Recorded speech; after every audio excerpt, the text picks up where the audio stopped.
Assalamualaikum warahmatullahi wabarakatuh. Nama saya Alvito Arifio Aryarjasa, nomor induk mahasiswa 07015210006, kelas HE21A, mata kuliah Hukum Internasional. Dosen pengampu Dr. Maslihati Nur Hidayati SH MH.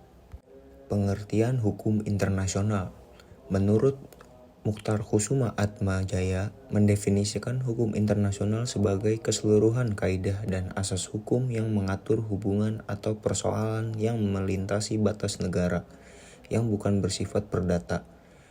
Mukhtar menjelaskan ruang lingkup atau substansi dari hukum internasional meliputi: yang pertama, hubungan atau persoalan hukum antara negara dan negara. Yang kedua, hubungan atau persoalan hukum antara negara dan subjek hukum bukan negara. Yang ketiga, hubungan atau persoalan hukum antara subjek hukum bukan negara dan subjek hukum bukan negara satu dan lainnya. Hukum internasional mengatur hubungan atau persoalan yang melintasi batas negara antara yang pertama negara dengan negara, yang kedua negara dengan subjek hukum lain bukan negara, yang ketiga subjek hukum bukan negara satu sama lain.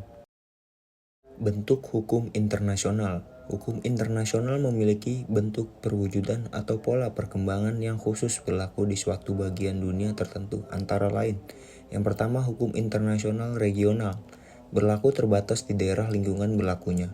Contoh, hukum internasional Amerika atau Amerika Latin, konsep landasan kontinen yang mula-mula tumbuh di benua Amerika hingga menjadi hukum internasional umum.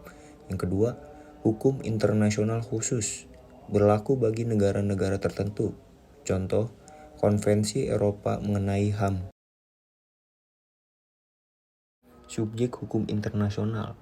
Mukhtar Kusuma Atmajaya menjelaskan 6 subjek hukum internasional, yaitu 1. Negara, subjek utama dalam hukum internasional. Yang kedua, organisasi internasional yang memiliki keanggotaan secara global. Contoh, PBB, IMF, ASEAN, dan Uni Eropa.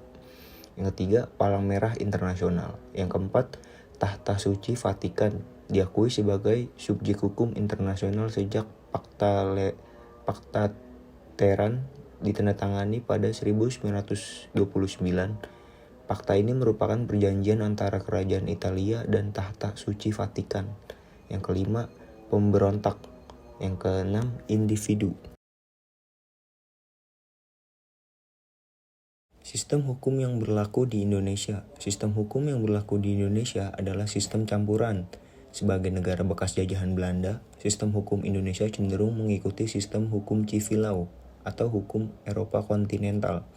Namun dalam pembentukan perundang-undangan di Indonesia, sistem hukum Islam ikut mempengaruhi. Hal ini karena sebagian mayoritas penduduk Indonesia beragama Islam. Adapun keberadaan hukum adat juga turut mempengaruhi dalam sistem hukum internasional. Beberapa aturan di bidang hukum waris, hukum agraria, hingga hukum pidana secara terbatas juga dipengaruhi atau mengadopsi dari sistem hukum adat. Sekian presentasi yang bisa saya jelaskan, kurang lebihnya mohon maaf. Wassalamualaikum warahmatullahi wabarakatuh.